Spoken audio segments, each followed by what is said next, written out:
आप सभी को नमस्कार। आप सभी को न्यू ईयर की बहुत बहुत शुभकामनाएं। 1 जनवरी 2021 से जीएसटी में बहुत कुछ बदल गया है, बहुत सारे चेंजेस आए हैं। उन्हीं चेंजेस में से एक चेंज है जिससे मार्केट में काफ़ी चिंता है, बिजनेसमैन में, व्यापारियों में काफ़ी चिंता है। और वो कॉमनली ये जानते हैं कि हमको 1% कैश में भरना है जीएसटी। उस रूल का नाम है, वो चेंज जो रूल है उसका नाम है रूल 86B।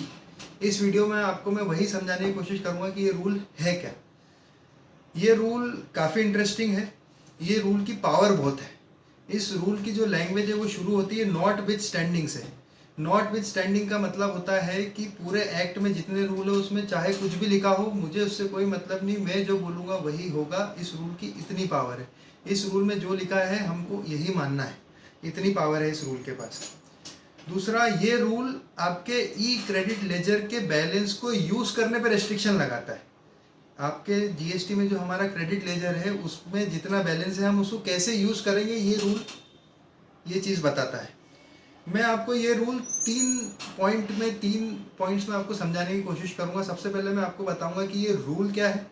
दूसरा, मैं आपको बताऊँगा कि ये एप्लीकेबल किस पे होता है। और तीसरा, मैं आपको बताऊँगा कि कौन कौन से रजिस्टर्ड पर्सन, कौन कौन से व्यापारी इस रूल के दायरे में नहीं आते, जिनके ऊपर ये रूल एप्लीकेबल नहीं होता है।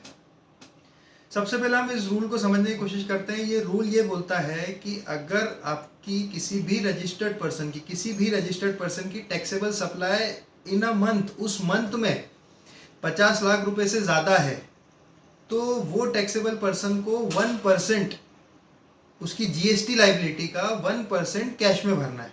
ये रूल है कि आपकी अगर टैक्सेबल सप्लाई उस मंथ में 50 लाख रुपए से ज़्यादा है तो 1% आपको कैश में जीएसटी भरना है। ये रूल बोलता है।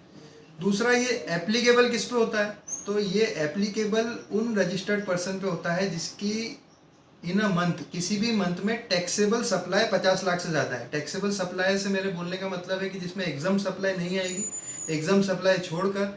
और अगर आप एक्सपोर्ट करते हैं तो एक्सपोर्ट को छोड़कर केवल टैक्सेबल सप्लाई अगर उस मंथ में 50 लाख रुपए से ज़्यादा है तो उस रजिस्टर्ड पर्सन के ऊपर ये रूल एप्लीकेबल हो जाएगा। तीसरा, कि इस रूल के दायरे में कौन सा रजिस्टर्ड पर्सन नहीं आता है, कौन सा व्यापारी इस रूल के दायरे से बाहर है। उसमें 4 पॉइंट है, ध्यान से सुनिए। सबसे पहला पॉइंट यह है कि अगर उस रजिस्टर्ड पर्सन ने, उस व्यापारी ने लास्ट टू फाइनेंशियल ईयर में 1 लाख रुपए से ज़्यादा का इनकम टैक्स पे करा है, तो ये रूल उसके ऊपर एप्लीकेबल नहीं होगा, ये रूल से बाहर हो जाएंगे। इनकम टैक्स का मतलब होता है आपका एडवांस टैक्स, आपका टीडीएस और आपका सेल्फ असेसमेंट टैक्स, जो आप इनकम टैक्स का रिटर्न पे करते समय जो चालान भरते हैं। इन तीनों चीज़ों को मिला के देख लीजिएगा। अगर आपने लास्ट 2 फाइनेंशियल ईयर में 1 लाख रुपए से ज़्यादा अगर आपने इनकम टैक्स पे करा है तो ये रूल आपके ऊपर एप्लीकेबल नहीं होगा।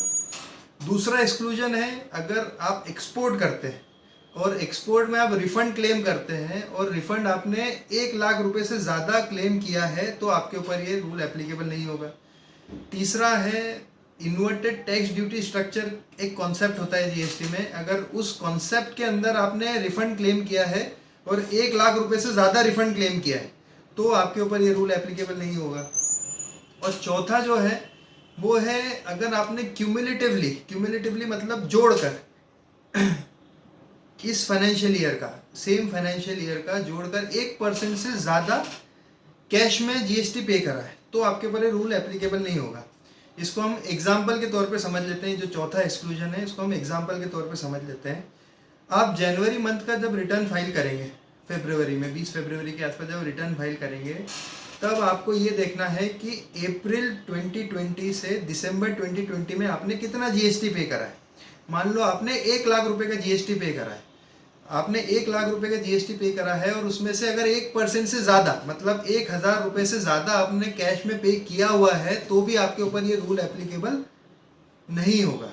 तो आपको हर मंथ में उस फाइनेंशियल ईयर का क्यूमुलेटिवली जोड़ कर देखना है कि हमने उस साल के पिछले महीनों में कितना हमने जीएसटी पे करा है और उसमें से कैश कितना पे करा है।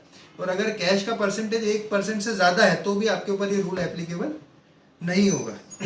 इस चीज़ का आपको ध्यान रखना है।